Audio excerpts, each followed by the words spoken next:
I live in a quiet suburban neighborhood in Oregon. It's the kind of place where everyone waves, lawns are neatly cut, and nothing strange ever happens. At least, that's what I used to believe. About 6 months ago, a new neighbor moved into the house next door.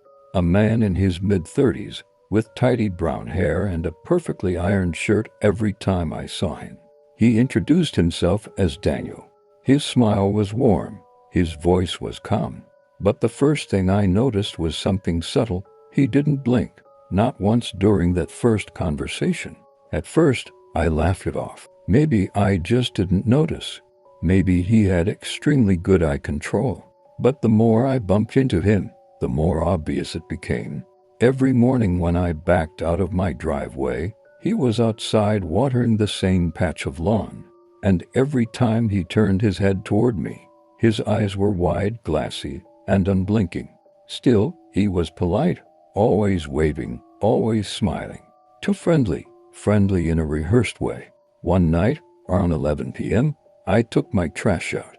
As I walked back, I felt someone watching me. I turned toward Daniel's house. He was standing in his window, lights off, face barely visible, eyes wide open, still not blinking. He didn't move a muscle. It was like staring at a wax figure. I went inside fast, locked all the doors, and tried to shake it off. Maybe he just happened to be looking outside. But then the real nightmare began. Round 2 a.m., I woke up to the motion sensor on my porch camera going off. When I checked the live feed, my stomach dropped.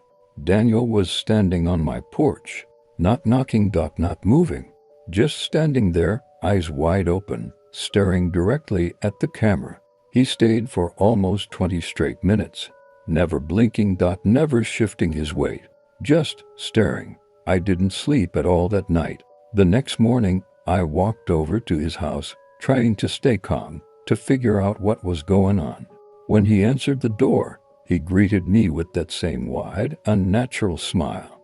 But now I noticed something I hadn't before. His eyes were glossy, too glossy, like they were reflecting, like wrong, like they weren't even real.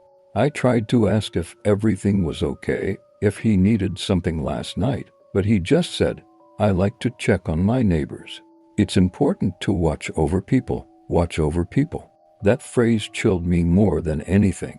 For the next week, he kept appearing in places he shouldn't be, standing at the edge of my yard, across the street behind my car at night, always staring, always unblinking. Finally, I called the police for a welfare check on him. 2 officers came by his house, but when they knocked, no one answered. They checked around, looked inside. The house was empty, completely empty. No furniture, no clothing, no food. Nothing. It looked like no one had lived there for months. But here's the part that still makes my skin crawl. One of the officers called me over to the window and pointed at something on the floor inside the house. It was a collection of old glass eyes, dozens of them, all lined up in rows, facing the window. The officers told me they'd investigate, but I never heard any updates. And Daniel, I never saw him again. But sometimes, late at night, my porch camera picks up something at the edge of my yard just beyond the light. A tall figure, standing perfectly still, not moving, not blinking, and I pray, every single time, that it's just a shadow.